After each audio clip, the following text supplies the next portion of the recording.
आज जो कहानी मैं सुनाने जा रहा हूं वह कहानी एक अच्छी डायन की है। जिस तरह इस दुनिया में अच्छे लोग और बुरे लोग होते हैं, उसी प्रकार अच्छी डायन और बुरी डायन भी होती है। तो कहानी को अब शुरू करते हैं। आप सुन रहे हैं हार्ट ब्रेक हॉरर और आज की कहानी तब की है जब मैं कुछ काम से राउरकेला जा रहा था और यह कहानी 20 साल पुरानी है। तो कहानी को अब शुरू करते हैं। मेरा नाम रूपेश है और मैं शाम के 6 बजे घर से निकला था और 7 बजे चक्रधरपुर स्टेशन पहुंच गया। पहुंचकर मैं स्टेशन मास्टर के पास गया और मैंने पूछा, आज ट्रेन लेट है क्या? तो स्टेशन मास्टर ने कहा, मौसम खराब होने के कारण गाड़ी 1 घंटा लेट चल रही है।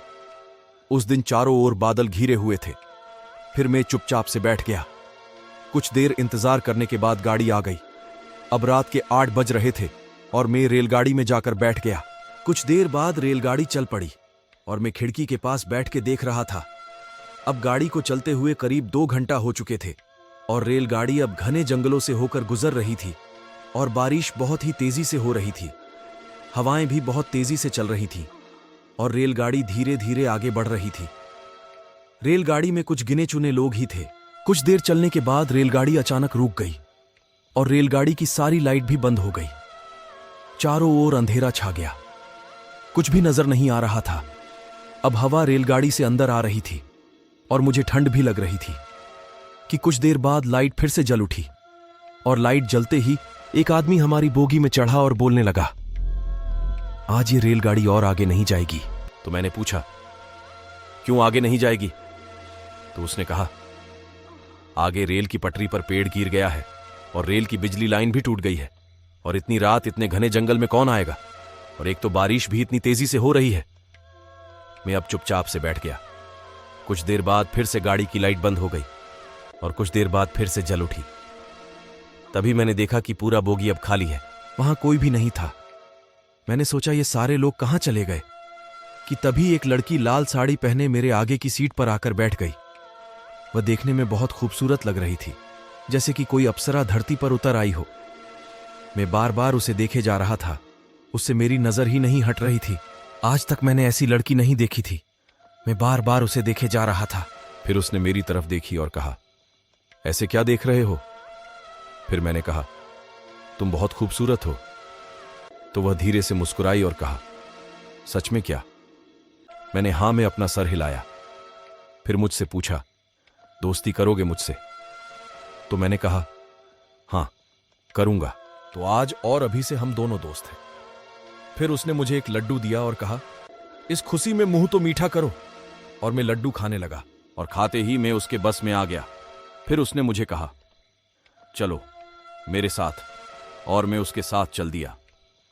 हम गाड़ी के दरवाजे के पास पहुंचे और फिर उसने मुझसे कहा, अपना हाथ दो।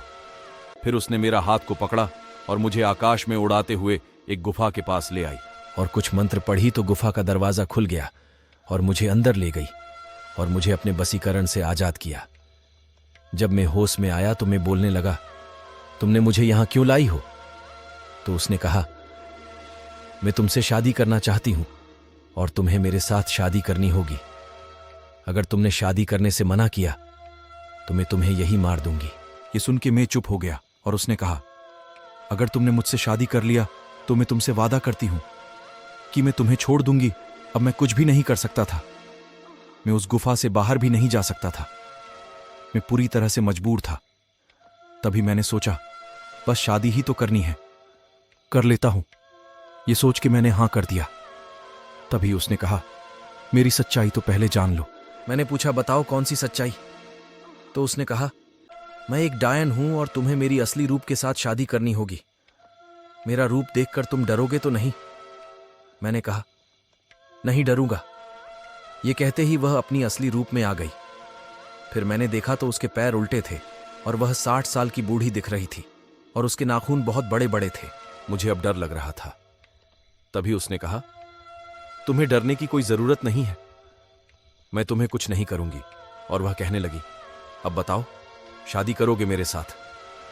तो मैंने सर को झुकाते हुए कहा, हां। और फिर वह मंत्र पढ़ने लगी तो खोपड़ियों की माला आ गई। एक मुझे दिया और कहने लगी, मुझे पहनाओ। और मैंने उसे पहना दी और फिर वह मेरे साथ उल्टे फेरे लेने लगी और उल्टे मंत्र भी पढ़ रही थी। और फिर कहा हो गई शादी। उसके बाद उसने कहा शादी तो हो गई, लेकिन अब भी एक काम बाकी है। मैंने कहा कैसा काम? तो उसने कहा मुझे एक बच्चा चाहिए, तो अब तुम्हें मेरे साथ सुहागरात मनानी होगी। मेरा ये काम कर दो, मैं तुमसे वादा करती हूं कि मैं खुद तुम्हें रेलगाड़ी तक पहुंचा कर आऊंगी। मैंने कुछ भी नहीं कहा तो उसने कहा मेरे इस रूप में तो सुहागरात मनाओगे ना? और उसने अपना रूप बदल दिया। अब वह फिर से वही रूप में आ गई। जिस रूप में हम मिले थे वह बहुत ही खूबसूरत लग रही थी। तभी मैंने कहा ठीक है, लेकिन तुम्हें मुझे एक वादा करना होगा कि सब कुछ हो जाने के बाद मैं जो भी मांगूंगा वह तुम्हें देना होगा। तो वह मान गई और सब कुछ हो जाने के बाद उसने पेट में हाथ फेरते हुए बोली आप बाप बनने वाले हैं। मैं प्रेग्नेंट हो गई। यह सुन के मुझे बहुत बुरा लग रहा था। मैंने पहली बार किया, वह भी एक डायन के साथ। ये सोच के मैंने अपना सर झुका दिया। तो वह मेरे पास आई और बोलने लगी तुम्हें सर झुकाने की कोई जरूरत नहीं है, तुमने तो मेरी इच्छा पूरी की है, तुम्हें जो चाहिए वह दूंगी, मांगो। मैंने कहा मुझे कुछ नहीं चाहिए। फिर मैंने कहा मुझसे वादा करो, आज के बाद हम अब और कभी नहीं मिलेंगे। फिर उसने कहा ठीक है, अगर आपकी यही इच्छा है तो हम और कभी नहीं मिलेंगे, लेकिन एक बार आपके बच्चे को आपसे मिलाने जरूर लाऊंगी। मैंने कहा अब मुझे रेलगाड़ी तक पहुंचा दो। ये कहते ही उसने कहा मेरा हाथ पकड़ो। और मैंने उसका हाथ पकड़ा तो वह मुझे आकाश से उड़ाकर रेलगाड़ी तक ले आई। अब मैं चुपचाप रेलगाड़ी में बैठ गया। उसने कहा अब मैं जा रही हूं। मैंने कहा ठीक है, और वह वहां से चली गई।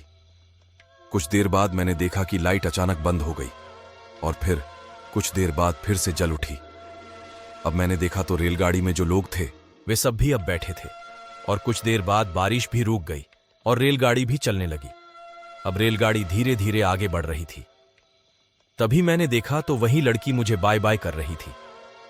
मैंने भी बाय बाय कर दिया और 2 घंटे बाद मैं राउरकेला स्टेशन पहुंच गया। ये थी मेरी कहानी। तो मेरी कहानी आप सबको कैसी लगी?